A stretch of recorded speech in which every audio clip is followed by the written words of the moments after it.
15살에 밝고 총명한 한 여자아이가 있었습니다. 이 여자아이가 갑작스럽게 몸이 아파서 병상에 눕게 되었습니다. 그 아이는 이미 상태가 너무나도 나쁘게 진행이 되어서 이게 몸의 절반은 이제 움직이지를 못하게 마비가 되었고, 또 눈은 양쪽 다 거의 보이지 않게 되었습니다. 주치의는 침대에 있는 곁에 있는 가족들에게 다가가서 말을 합니다. 참 안타깝습니다. 아이의 상태가 매우 심각합니다. 아이가 예전처럼 다시 걸을 수는 없을 것 같습니다. 참 안타깝습니다. 죄송합니다. 그 얘기를 듣는 순간 아이가 그 얘기를 듣고 크게 얘기를 했습니다. 아니에요, 의사 선생님. 저 안타까워하지 마세요. 저의 최고의 날들은 아직 오지 않았어요.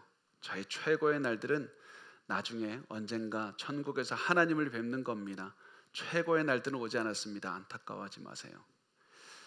여러분, 우리가 이 이야기가 단순히 남의 이야기가 아닌 우리의 이야기가 되었으면 좋겠습니다.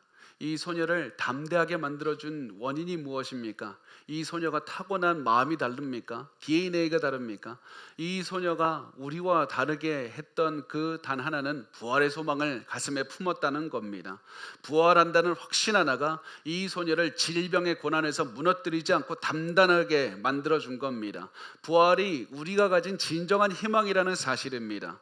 우리는 절대 죽음으로 끝나지 않습니다. 그리스도께서 부활하셨기 때문에 우리도 부활할 수밖에 없는 겁니다. 죽음은 더 이상 우리의 끝이 아니라는 사실입니다. 그래서 우리는 이 땅에서 아무리 고난이 많고 아무리 질병이 많고 아무리 힘든 상황을 살았다 할지라도 낙심할 필요가 없습니다. 우리에게 아직 최고의 날은 오지 않았기 때문입니다. 우리의 최고의 날은 천국에 있습니다. 부활 이후에 있습니다. 우리는 부활해서 천국에서 영원히 최고의 인생을 살아날 겁니다.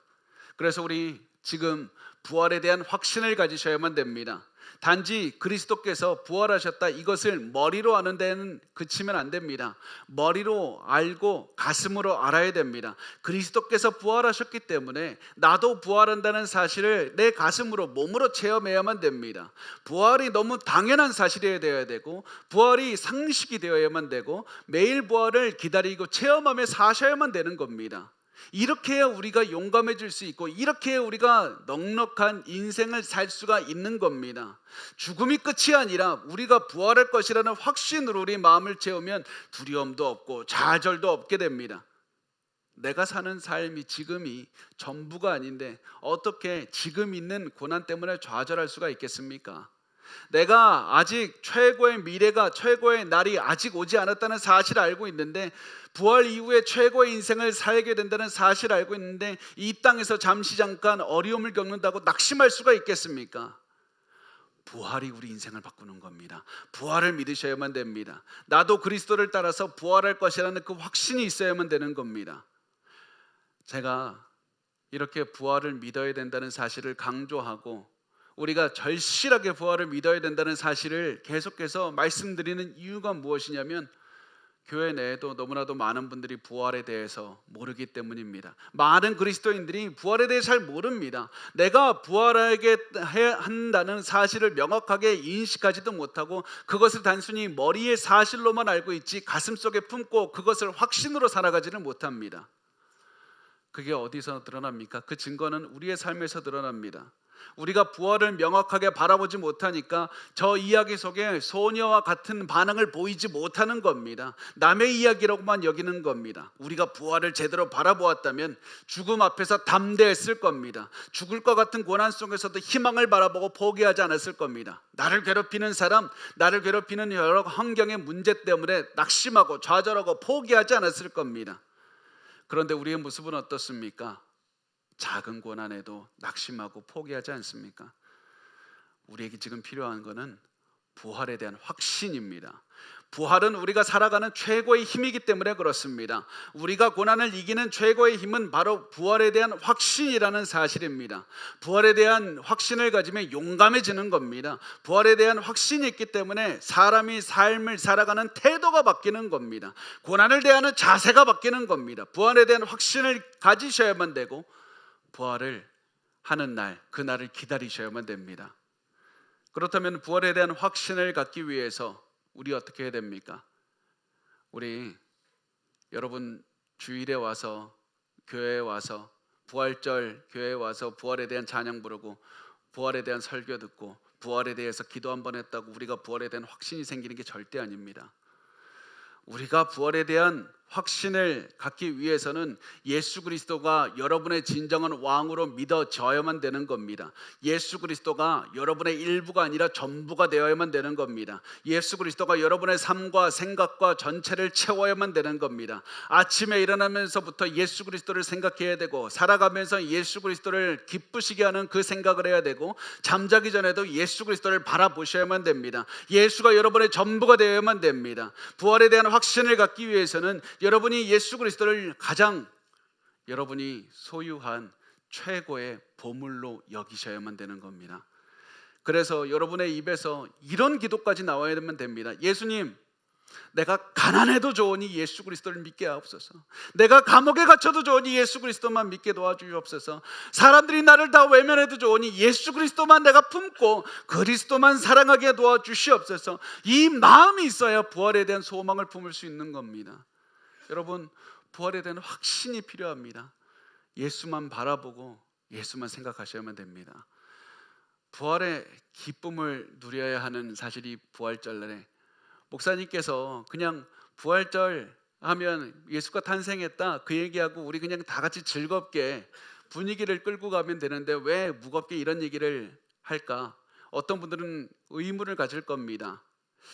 만약에 여러분 제 속마음을 얘기를 하자면, 만약에 제가 여러분이 듣기 좋은 말만 하면 어떠한 결과가 오냐면 여러분을 계속해서 내가 잘 살고 있다, 나 믿음 괜찮네, 내가 부활에 대한 소망을 잘 품고 있구나, 확신을 가지고 있다고 착각하게 만들기 때문에 제가 오늘 이 말씀을 드리는 겁니다.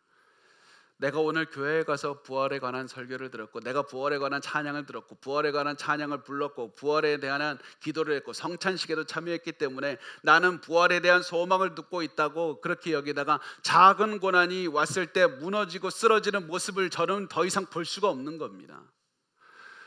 많은 사람들이 부활에 대한 확신을 가지고 있다고 착각하다가 고난이 왔을 때 무너져서 인생이 무너지는 것을 저 너무나도 많이 봤습니다. 너무나도 많이 봤습니다. 그래서 오늘 부활의 기쁨을 나누기 전에 가장 먼저 부활에 대한 확신을 가지라고 절규하고 싶은 겁니다. 여러분, 제 심장을 꺼내서 보여주고 싶습니다. 부활을 제발 믿으라고, 부활이 가장 중요하다고. 그만 이제 환경 때문에 무너지지 말고 여러 핑계 대지 말고 부활만 바라보라고. 그래서 부활에 대한 기쁨을 나누기 전에 부활에 대한 믿음을 계속해서 소리치고 있는 겁니다. 여러분, 우리가 부활에 대한 확신을 가지고 그 확신이 깊어지면 우리가 가지고 있는 많은 고난들은 더 이상 그게 고난이 아니게 변합니다. 너무 놀라운 겁니다. 우리가 부활하는 날을 바라보고 기다리면 기다릴수록 우리는 더욱더 단단해지고 담대해지고 넉넉한 사람으로 변하게 되는 겁니다. 여러분은 언제까지 우리가 어린아이 신앙에 머물면서 거기에 만족하고 있겠습니까? 여러분, 제발 제 마음을 좀 들어주셨으면 좋겠습니다. 우리가 신앙의 얕은 모습, 어린아이 수준에 머물면서 잘 살고 있다고, 나 부활에 대해서 느끼지 못해도 이 정도면 괜찮다고 이제 거기 벗어나야만 됩니다. 그거 잘못된 겁니다. 우리 이제 성장해야 됩니다. 부활이 얼마나 즐거운 소식인지, 나에게 얼마나 기쁨과 만족을 주는지를 아셔야만 됩니다. 이 이야기를 하면, 이런 이야기를 자꾸 드리면 사람들이 별로 안 좋아하는 거 저도 압니다. 사람들의 인기를 얻으려면 더 귀를 즐겁게 하는 이야기들, 더 사람들을 만족해 하는 그런 즐거운 이야기들을 해야 되는 거 저도 압니다. 그렇지만 제 사역의 목표는 제가 여러분에게 칭찬받는 게 아니라 하나님을 기쁘시게 하는 사역을 하는 것이고, 제 몸을 다해서 여러분을 하나님께 올라가고 여러분의 모든 고난을 다 뚫고 지나갈 수 있도록 돕는 겁니다. 여러분, 저는 여러분의 인기를 얻고 여러분의 칭찬받는 것보다 하나님을 기쁘시게 하는 것이 훨씬 중요합니다.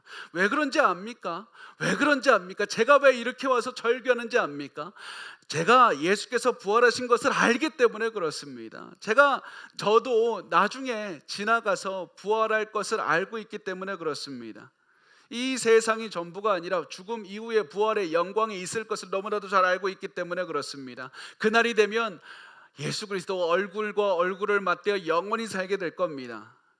그리고 그것을 바라보는 그 마음이 오늘을 살아가는 힘이 되는 겁니다.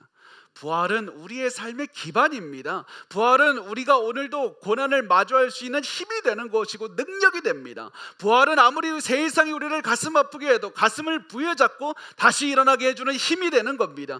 부활이 우리를 살리게 하고 부활이 우리를 호흡하게 하는 겁니다. 이런 것들은 우리가 머리로 알고 있는 것이 아니라 가슴으로 알고 몸으로 체험해서 하는 겁니다. 저는 이 마음을 여러분 모두가 다 알기를 원합니다.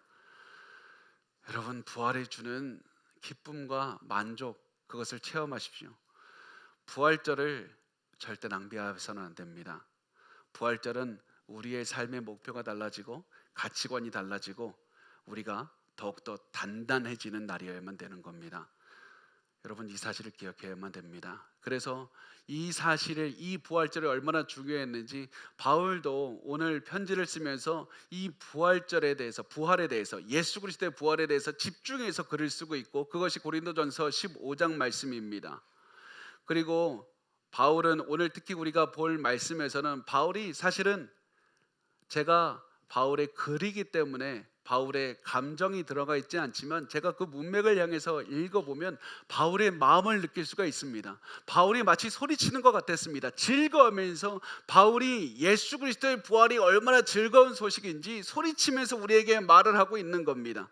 그리고 그 말씀은 이렇게 시작을 합니다. 고린도전서 15장 20절에 그러나 이제 그리스도께서 죽은 자 가운데서 다시 살아나사 잠자는 자들의 첫 열매가 되셨도다. 그리스도께서 죽은 자 가운데서 부활하셨다. 이게 얼마나 놀라운 선언입니까? 바울은 지금 그리스도께서 부활하셨다는 사실을 역사적으로 증명이 된 사실로 선포하고 있는 겁니다. 그리스도께서 죽은 자 가운데서 다시 살아나셨을 뿐만 아니라 더 놀라운 사실은 잠자는 자들의 첫 열매가 되셨다는 겁니다. 첫 열매가 된 게 뭡니까? 첫 열매가 있으면 뒤에 더 많은 수확을 맺을 수가 있다는 것을 알 수가 있는 겁니다.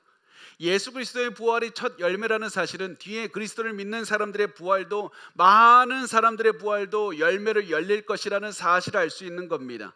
예수 그리스도의 부활을 보면 우리도 부활할 것이라는 사실을 알 수 있다는 사실입니다. 그런데 예수 그리스도께서 첫 열매다 이 사실을 듣고 어떤 분들은 의문을 가질 수 있습니다. 성경에 보면 예수님이 제일 처음에 부활한 게 아닙니다. 그 전에 부활한 사람들이 있습니다. 사르밧 과부의 아들도 부활했습니다. 그리고 나사로도 다시 살아났습니다. 이 사람들은 도대체 뭡니까? 다 죽었다가 다시 살아난 사람들인데 그 다음에 예수님이 부활하시지 않았습니까? 이 일들은 어떻게 이해해야 됩니까? 분명히 예수님 전에 부활한 사람들이 있습니다. 죽었다 살아난 사람들이 있습니다. 그렇지만 그들의 부활은 예수 그리스도의 부활과는 질적으로 다른 겁니다. 왜냐하면 그들은 다시 살아났지만 결국 다시 죽었기 때문에 그렇습니다. 그들의 몸은 죽을 몸으로 다시 살아난 것밖에 없습니다. 그렇지만 예수 그리스도는 새로운 몸, 영원한 몸, 완벽한 몸, 부활의 몸을 입으셨습니다. 그래서 그분은 영원히 죽지 아니하시고 지금도 살아계신 겁니다. 이것이 그들의 부활과 예수 그리스도의 부활의 다른 점입니다. 그리고 그 예수 그리스도를 믿는 우리도 예수 그리스도처럼 부활의 몸을 입고 영원히 썩지 않을 영원한 몸을 입게 될 겁니다. 이 사실을 인식하는 것이 여러분 복음의 기초를 이해하는 겁니다. 복음의 기초는 예수께서 나를 위해서 죽으셨다가 다시 사셨다 이것만이 아니라 부활이 도대체 무엇인지, 예수 그리스도의 부활 덕분에 내가 다시 살게 되었다는 사실까지 인식하는 게 부활인 겁니다. 복음이고 그것을 이해해야 됩니다. 그런데 어떤 분들은 아직 이해를 못하시는 분이 있습니다. 예수의 부활과 나의 부활이 도대체 무슨 상관관계가 있습니까? 예수 그리스도께서 다시 사신 것이 내가 다시 사는 것과 무슨 상관이 있습니까? 자, 그것에 대해서 설명하기 위해서 바울은 이 말씀을 합니다. 고린도전서 15장 21절과 22절 우리 한 목소리로 읽겠습니다. 시작. 사람이 한 사람으로 말미암았으니 죽은 자의 부활도 한 사람으로 말미암는도다. 아담 안에서 모든 사람이 죽은 것 같이 그리스도 안에서 모든 사람이 삶을 얻으리라. 아멘. 자, 이제 제가 간단하게 복음에 대해서 설명드리겠습니다. 이 설명을 간단하게 드릴 텐데 여러분 잠시 귀를 기울여서 이해해 주시기 바랍니다. 절대 어려운 설명은 아닌데 많은 분들이 안타깝게도 복음에 대해서 조금만 더 깊게 설명을 하려고 하면 곧바로 흥미를 잃어버립니다. 다른 생각을 합니다. 복음에 대해서는 깊게 생각하고 싶지 않아 합니다. 그러나 여러분, 복음을 이해하는 것은 우리에게 너무나도 중요한 겁니다. 복음은 우리의 삶의 핵심이고 우리에게 생명을 주는 겁니다. 우리가 어떻게 구원을 얻었고 우리가 나중에 어떻게 돼야 되는지 알아야 되는 겁니다.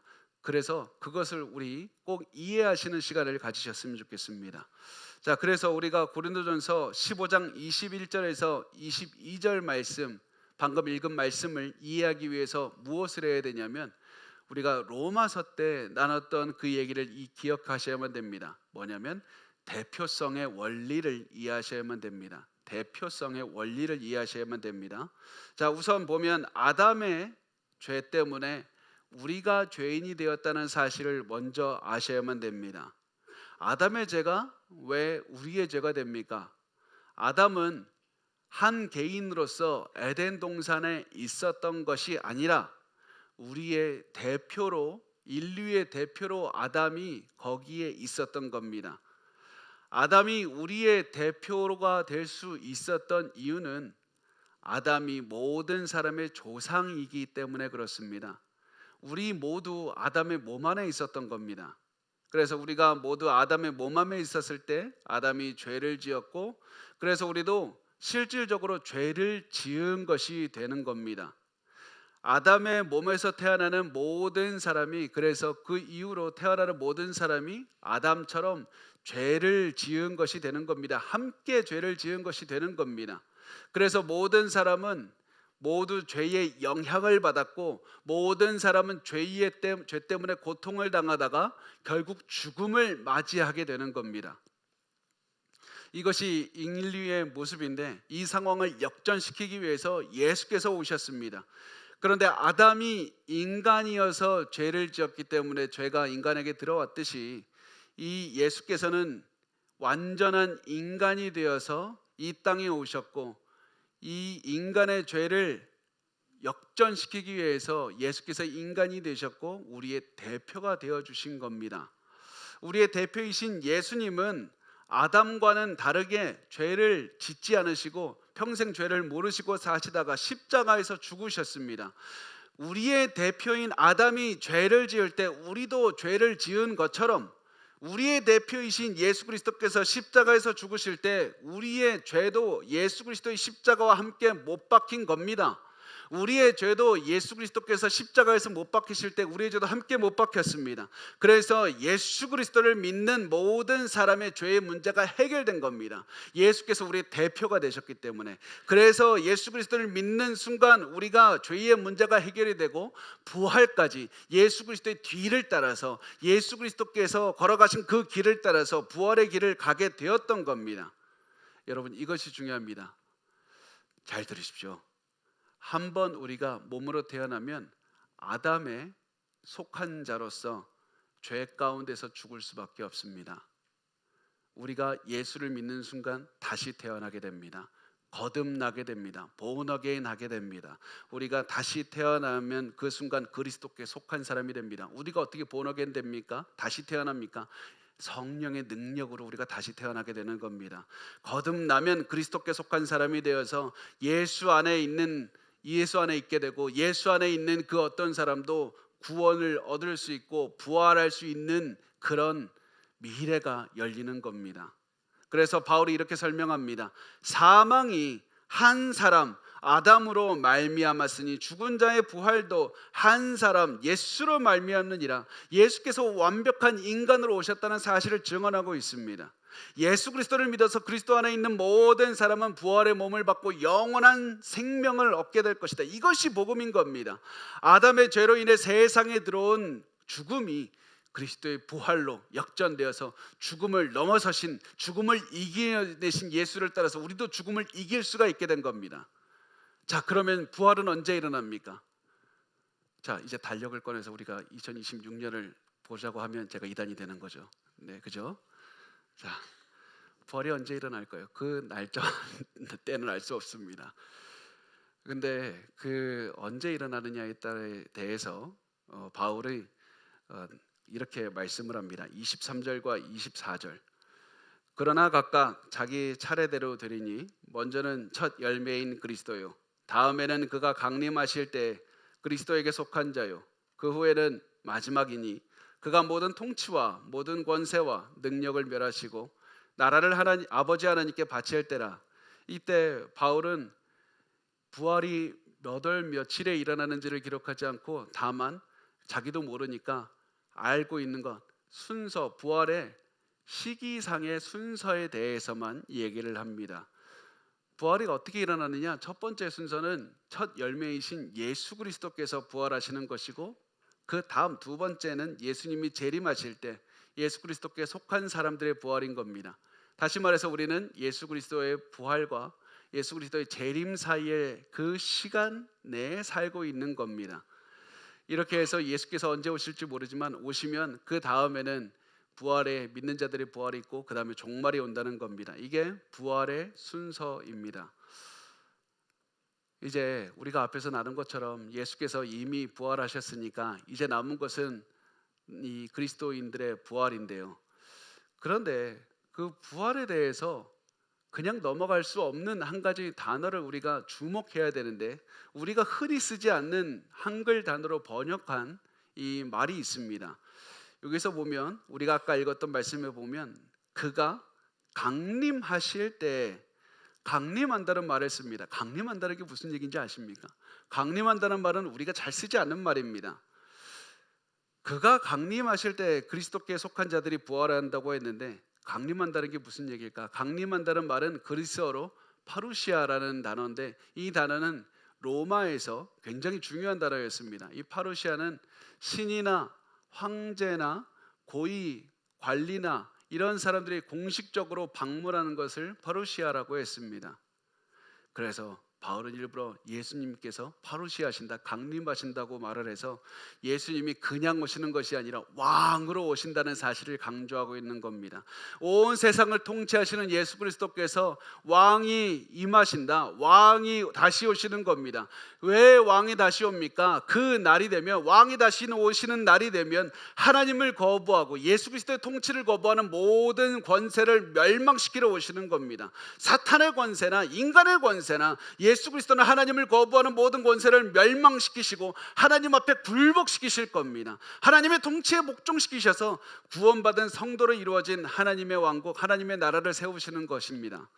그리고 나서 예수님은 놀랍게도 이 나라를 아버지께 돌려드립니다. 이게 놀라운 장면입니다. 하나님 아버지께서는 아들에게 이 나라를 주시고 예수님께서는 하나님을 거역하는 모든 세력을 다 굴복시키셔서 구원받은 그 부활한 사람들의 이 나라, 이 왕국을 아버지께 다시 넘겨드리는 겁니다. 이것이 인류 역사가 달려가고 있는 그런 방향입니다. 인류 역사가 그냥 방향 없이 흘러가는 것 같아도 우리의 모든 역사는 다 재림, 예수, 강림하시는 그 날을 향해 달려가고 있는 겁니다. 그런데 여기서 바울이 예수님이 악한 세력을 멸하시는 것 중에서 특히 강조하면서 표현하고 있는 게 뭐냐면, 이 악한 세력 중에서 마지막 세력, 마지막 예수님께서 벌하시고 멸하시는 세력, 바로 하이라이트, 사망을 멸하시는 것을 강조하면서 말을 합니다. 우리가 다시 영원히 산다, 부활을 강조하기 위해서 사망을 밟으시는 것을 표현하고 있는 겁니다. 그래서 바울은 이렇게 외칩니다. 25절에서 27절 말씀 이렇게 써 있습니다. 우리 같이 읽도록 하겠습니다. 시작. 그가 모든 원수를 그 발 아래에 둘 때까지 반드시 왕노릇 하시리니 맨 나중에 멸망받을 원수는 사망이니라. 만물을 그의 발 아래에 두셨다 하셨으니 만물을 아래에 둔다 말씀하실 때 만물을 그의 아래에 두신 이가 그 중에 들지 아니하는 것이 분명하도다. 아멘. 자, 우리가 이 말씀을 좀 설명하기 위해서 잠깐 잘 알아야 됩니다. 뭐냐면 예수께서는 부활하시고 승천하신 때부터 지금까지 계속 하나님 보좌 우편에서 세상을 다스리고 계십니다. 예수께서 다스리고 계시는 겁니다. 예수님께서 단순히 승천하셨다, 이게 하늘로 올라가서 그냥 계신 것이 아니라 하늘로 올라간 것은 예수님의 왕위 즉위식이었습니다. 하늘에서 예수님은 재림하시기 전까지 온 세상을 통치하고 계시는 겁니다. 그런데 그럼에도 불구하고 여전히 하나님의 통치를 반대하는 세력이 이 세상에 있습니다. 왜 그렇습니까? 어떻게 이렇게 일이 일어납니까? 하나님이 허락하셨기 때문에 그렇습니다. 하나님께서 그들이 예수님을 반역하는 것을 잠시 허락해 두시고 계신 겁니다. 그런데 예수 그리스도께서 오시는 마지막 날, 재림하시는 날, 그 모든 악을 처벌하셔서 예수님께서는 예수님의 발 아래 두실 것이고 굴복시키실 것이고 그 중에 제일 마지막에 처벌할 것은 바로 사망이라는 사실입니다. 예수님은 죽음을 정복하십니다. 이게 무슨 말입니까? 예수님 이미 부활하셔서 죽음 정복하셨다면서요. 분명히 예수님은 부활하셨을 때 사망을 이기셨습니다. 예수님이 부활하셨을 때 무덤들이 열렸고 잠자던 성도들의 몸이 시체가 부활했고 그 시체들이 이 성에 들어가서 많은 사람들에게 보였습니다. 그런데 그럼에도 불구하고 예수 그리스도의 부활이 있음에도 불구하고 우리는 아직도 죽음을 겪고 있습니다. 왜 예수 그리스도를 믿는 성도들이 아직도 죽음을 겪고 있습니까? 그 이유는 우리 모든 성도들을 죽음의 권세에서 해방시키는 때가 지금이 아니라 그리스도의 강림하는 때이기 때문에 그렇습니다. 비록 예수님은 죽음을 이기셨지만 모든 성도들을 죽음의 권세에서 해방시키고 자유롭게 하고 승리하게 하는 때가 바로 그리스도의 재림 때 일어날 겁니다. 그리스도께서 강림하실 때 죽음을 파괴하실 겁니다.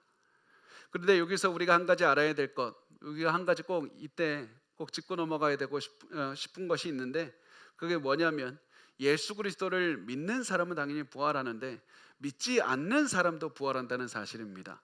예수 그리스도를 모르는 사람, 부인하는 사람도 부활합니다. 거기에 대해서 예수님이 이렇게 말씀을 합니다. 요한복음 5장 29절 말씀에 이렇게 써 있습니다. 선한 일을 행한 자는 생명의 부활로, 악한 일을 행한 자는 심판의 부활로 나으리라. 성도들은 생명의 부활, 영생의 부활을 체험합니다. 그렇지만 예수 그리스도를 믿지 않는 자는 영원한 심판을 받게 됩니다. 여러분, 어떤 분들은 예수 그리스도를 믿는다고 해서 그냥 사라진다, 그게 끝이다, 내 인생은 내 마음대로 살다가 그냥 죽겠다, 이렇게 생각을 합니다. 그러나 그 죽음 이후에 악인의 심판, 예수를 믿지 않는 자들의 심판이 있습니다.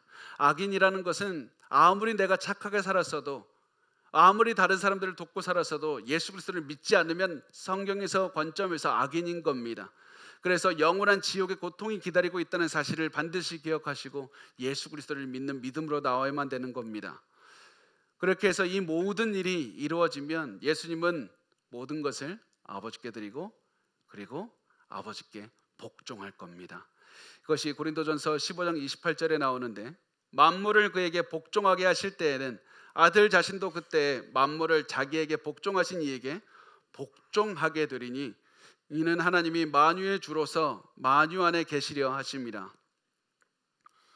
하나님께서 하나님께 대항하는 어떤 세력도 보지 않고 세상을 다스리게 하기 위해서 아들 예수님 모든 것을 굴복시키시고 본인도 성부 아버지께 복종한다는 겁니다. 이것은 예수님이 성부 아버지보다 열등하다는 의미가 절대 아닙니다. 동등하신 분입니다. 그러나 예수님께 스스로 낮추신 겁니다. 이것이 얼마나 놀라운 장면이냐면, 아까 언급했듯이 아버지께서 온 세상을 아들에게 주셨는데 아들 예수 그리스도는 모든 것을 정복하시고 사랑하는 아버지께 자발적으로 만물을 드리십니다. 그래서 이 예수께서 복종하신다고 하는데 아까 언급한 것처럼 그렇다고 해서 예수 그리스도의 통치가 절대 멈추는 게 아닙니다. 그리스도는 이제부터 무엇을 하시냐면 아버지 보좌 우편에 앉아서 같이 통치하십니다. 온 세상을 통치하시고 다스리시는 겁니다. 하나님을 대항하는 어떤 세력도 없는 온 세상을 같이 다스리시는 겁니다. 이것이 제가 오늘 꼭 전하고 싶었던 복음이고 부활의 내용입니다. 여러분, 부활을 믿습니까? 지금까지 설명한 부활에 대한 확신을 가지셔야만 됩니다. 루마니아 출신의 리처드 원브란트라는 목사님이 계십니다. 그분이 공산주의 정권 하에서 예수 그리스도의 복음을 전했다는 이유로 체포되어서 14년 동안 감옥에 갇혀서 고문을 당했습니다. 그분은 감옥에서도 예배를 드리고 찬송을 불렀습니다. 이런 것이 들키면 또 고문을 당하고 학대를 당했지만 그거 멈추지 않았습니다. 특히 부활절 아침, 감옥에 갇힌 기독교인 수감자들은 서로 한마디로 할 수 없었습니다. 그냥 각자의 자리에서 두 손을 모으고 기도만 드리고 있었을 뿐입니다. 그냥 둘이서 셋이서 모일 수도 없는 그런 곳에서 혼자서 조용히 모아서 기도하고 있었습니다. 그런데 어느 날 부활절 아침 이 원브란트 목사님께서는 얼어붙은 감방 바닥에서 홀로 일어나서 보이지 않는 회중을 상상하면서 눈을 감고 설교하기 시작합니다. 가슴속에 뜨거운 불 같은 것이 있었기 때문에 그렇습니다. 그분은 이렇게 말을 했습니다. 여기에는 십자가도 있고 무덤도 있고 고통도 있습니다. 하지만 그 모든 것 위에 있는 것은 그리스도의 부활입니다. 부활입니다. 부활은 절대 감옥문을 막을 수 있습니다. 부활은 감옥문을 뛰어넘을 수 있습니다. 예수께서 살아계시기에 우리는 절망 속에서도 기뻐할 수 있습니다. 이것을 계속해서 외쳤습니다. 그리고 그날 같이 갇힌 몇 명의 수감자들이 서로 볼 수도 없고 말도 나눌 수 없는 그 상황에서도 동시에 무릎 꿇고 울면서 기도했다고 합니다. 저는 이 말씀을 드린 이유는 여러분도 부활에 대해서 확신을 가지시길 원하고 또 절망 가운데서 부활이 여러분에게 소망을 주셨으면 좋겠고 또 너무 힘든 상황에서는 여러분 스스로에게 부활에 대해서 설교하셨으면 좋기 때문에 이런 말씀을 드리는 겁니다. 부활에 대한 확신을 가지고 부활에 대해서 설교하고 외쳐야만 됩니다. 다들 고난이 있으면 어떤 반응을 보입니까? 고난으로부터 도망갑니다. 고난만 없으면 모든 것이 좋아질 것 같다는 생각을 합니다. 그러나 우리의 평안함, 우리의 기쁨, 우리의 만족 모든 것은 우리의 고난 한가운데에서 체험할 수 있는 겁니다. 어떻게 체험합니까? 그리스도의 부활을 알고 부활을 체험하고 죽음 이전의 삶이 전부가 아니라 죽음 이후에도 영원한 삶이 있다는 사실, 그 확신을 가지면 이 평안과 기쁨과 만족을 누릴 수가 있는 겁니다. 여러분, 부활절을 낭비하지 마십시오. 부활을 낭비하지 마십시오. 여러분, 오늘 예수 그리스도의 부활과 나의 부활에 대한 확신을 가지셔서 부활에 대한 진정한 소망을 가지시고 기쁨을 체험하시는 시간이 되셨으면 좋겠습니다. 그리고 그 기쁨을 체험하면, 부활에 대한 기쁨을 체험하면 여러분뿐만 아니라 여러분을 통해서 전달된 그 복음의 기쁨, 부활의 기쁨이 주변 사람들에게도 퍼져서 여러분을 전달된 그 부활을 믿고 많은 사람들이 변화될 것이라고 확신합니다. 우리 부활을 낭비하지 말고 부활을 소중하게 여기고 부활을 여러분의 가슴과 몸에 심어 기뻐하는 그런 하루가 되셨으면 좋겠습니다.